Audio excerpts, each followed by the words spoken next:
At all times, the mankind took interest in the question of God. Analysis of all information about God known to mankind shows that the most common notion is the idea of God, Creator and Pantocrator, one for all existing on earth as a universal transcendent reality.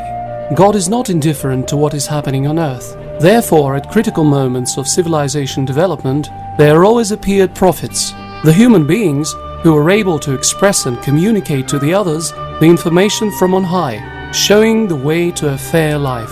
They delivered to people the idea of creation of God's kingdom on earth by people themselves under the guidance of God. Since that time, the kingdom of God is preached, and every man presseth into it. We have revealed to you, O men, a book, in which is a message for you. Will ye not then understand? But implementation of this idea goes against the plans of a small group of parasites occupying the top of social pyramid. They do their best to prevent people from putting this idea into life by counteracting the consequences of the prophets' coming, by deliberate distortion of the information delivered by prophets, aiming at use of the information in their clannish interests.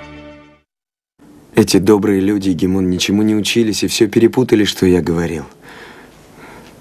Я вообще начинаю опасаться, что эта путаница будет продолжаться очень долгое время. И все из-за того, что он неверно записывает за мной. Ходит один с козлиным пергаментом и непрерывно пишет. Но я однажды заглянул в этот пергамент и ужаснулся. Решительно ничего из того, что там написано, я не говорил.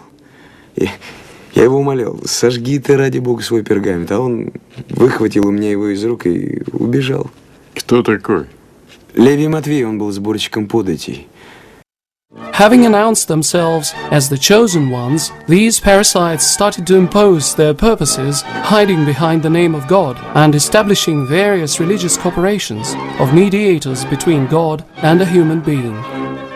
Then woe to those who write the book with their own hands and then say, "This is from Allah," to traffic with it for miserable price. Woe to them for what their hands do write, and for the gain they make thereby. The uprising of religious corporations and cults became possible since God had given people the freedom of choice of their own way of living, and since God does not make a slave of a man, but gives him the possibility to find and correct mistakes himself, speaking to a human being the language of his living circumstances.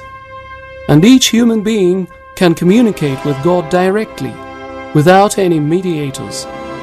For this a man should ask himself, does God exist?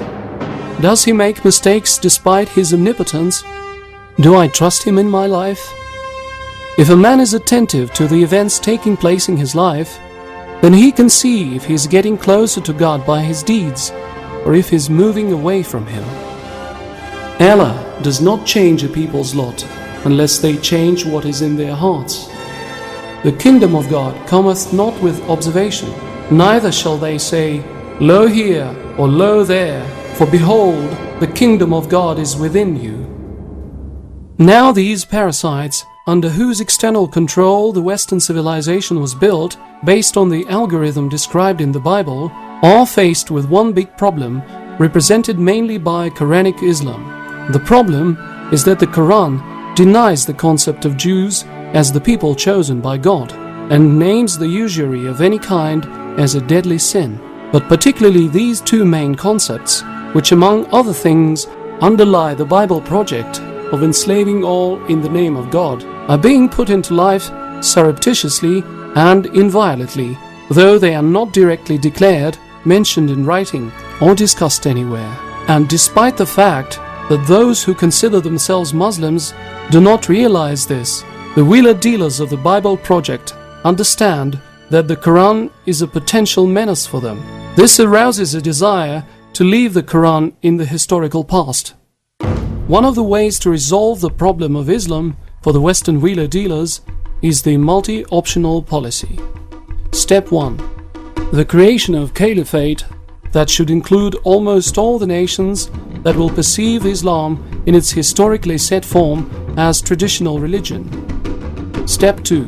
The beginning by the caliphate of the world war in order to uproot the godless Western liberalism and faithless creed. The imposition of Islam as the global religion for the whole humankind. The next step will depend on the war outcome. In case the Western countries win, Quran will follow the fate of Mein Kampf, and the traditional Islamic countries will undergo the process of de-Islamization, similar to the way both German states went through the process of denazification after the end of the Second World War in the 20th century. In case Caliphate wins, the Islamic ritualism will become a standard for all the people of the appeared global caliphate.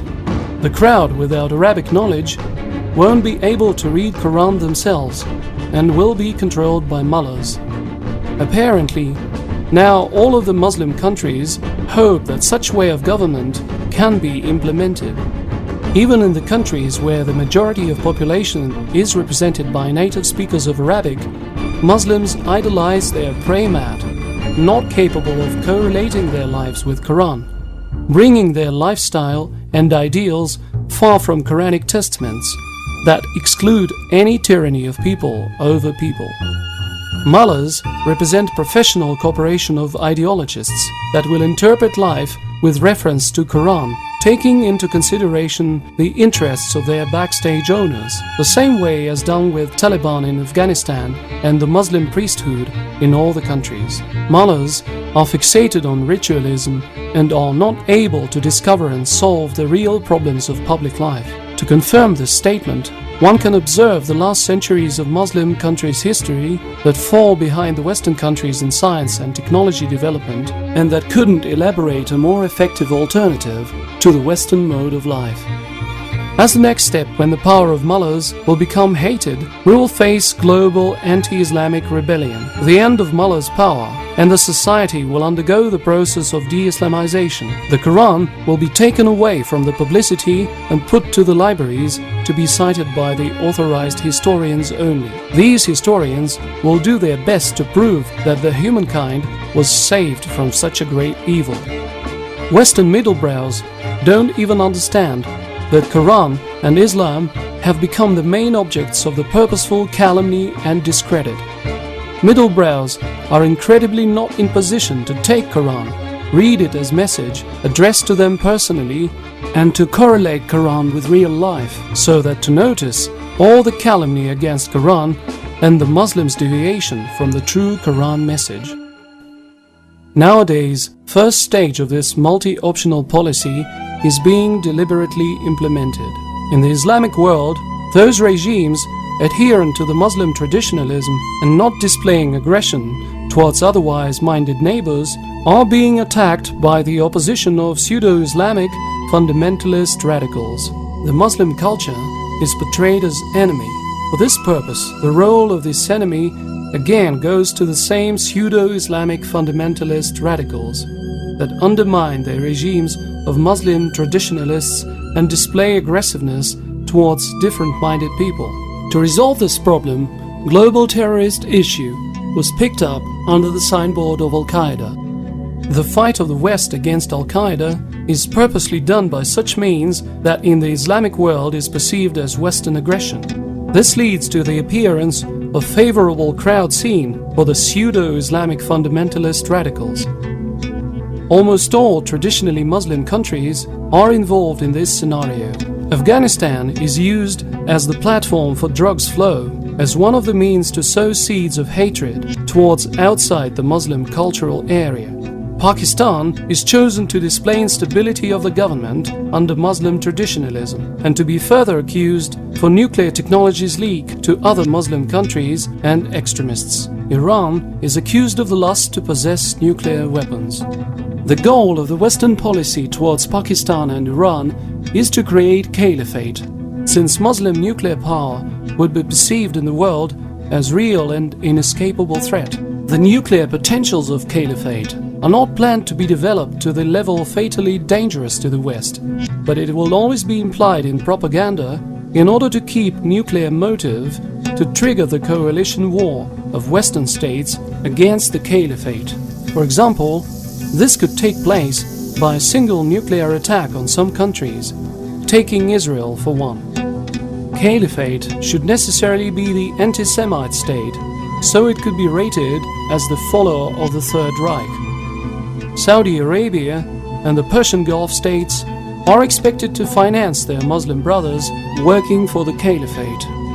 Iraq is planned to be the place for radicalization of hatred towards Western countries to become the capital of caliphate after NATO troops withdrawal, and to be the field of last fight between the good and the evil. One of the options of the above-mentioned multi-optional policy includes the possibility of breaking up of Russia, adding Russian Muslim areas to caliphate. In case this scenario fails, Russia is planned to become one of the first victims of the caliphate aggression and the main field of war between the West and the caliphate. Traditional Islam priesthood has fenced themselves with Quran and ritualism from God, from problems of people and society on the whole, with lives concentrated on the momentary self-interest, and therefore doesn't analyze the global scale events. As a result, it doesn't perceive this scenario, and in case someone notices it, the momentary self-interest is more important for him than unselfish efforts to prevent disasters, the potentials of which have been purposely created by the others for several decades. That's why the traditional Islam is not able to work out a more efficient scenario of the global policy that could become an alternative to the one mentioned above, not to be involved into the anti-Islamic variant. The leaders of other confessions represent the same ritualism addicts as the leadership of Muslims, and that's why everything said about the inability of the Muslim traditionalist priesthood has reference to them as well. The incapability of the countries, both Muslim and Western, involved in this scenario implementation leads to the fact that it could be broken only through the initiative of people, individuals, and public organizations. The multi-optional policy aimed at breeding civilizations' conflict does not have the right party. It is impossible to avoid the conflict, thinking that we can all live in peace based on our traditional beliefs, not interfering into the cultures of each other, for two reasons. Reason 1. Norms of social organization and ethics, appropriate for the traditional cultures, don't coincide in all aspects, and in some points are objectively controversial. Reason 2. There are transnational political networks in the world that reach their goals by creation of managed conflicts on the basis of artificial actualization of different contradictions, objectively appropriate for traditional cultures. The committed basis to prevent the above-mentioned multi-optional policy could be the acceptance of the fact that the sociological core of all revelations that were the source for the so-called Abrahamian religions is the idea that people themselves should create and live in prosperity on the earth of God, under God's guidance. In this world, no one will be slave to another, and all the people will live in freedom, developing their individual potentials on the basis of dialogue with God while living. Dear colleagues, pure thoughts and the will of the righteous are keys to the gates of a pure life full of hope, liveliness and beauty. This is the promise of God, that the earth will be inherited by the pure and the righteous, and the people free from selfishness will take up the management of the world. Then there will be no trace of sorrow, discrimination, poverty, insecurity, and aggression. The time for true happiness and for the blossoming of the true nature of humankind, the way God has intended, will arrive. The idea of creation of the kingdom of God on earth, through the efforts of people themselves, under the God's guidance, is the single idea, the distribution of which in different cultural societies can ruin the potential of the above scenario of multi-optional policy that leads to the conflict aimed at leaving Quran in the historical legacy of the humankind. Let there arise out of you a band of people inviting to all that is good, enjoining what is right, and forbidding what is wrong. They are the ones to attain felicity. The question arises, what can and must each human being do to disrupt the implementation of this scenario? It is necessary to come to a direct dialogue with God, that is, to a non-denominational level. Then it becomes clear that all the confessions were established to divide and, if required, embroil people, thus realizing the principle divide and rule. The problems of Iran, Afghanistan, Iraq, and other countries and diasporas following the historically set Islam can be creatively resolved only on the basis of initiatives of the people, directed at creating Kingdom of God on earth. Unity, an oracle of our century has said, can only be welded by iron and blood. Well, we'll try welding it with love. Let's see which lasts the longer.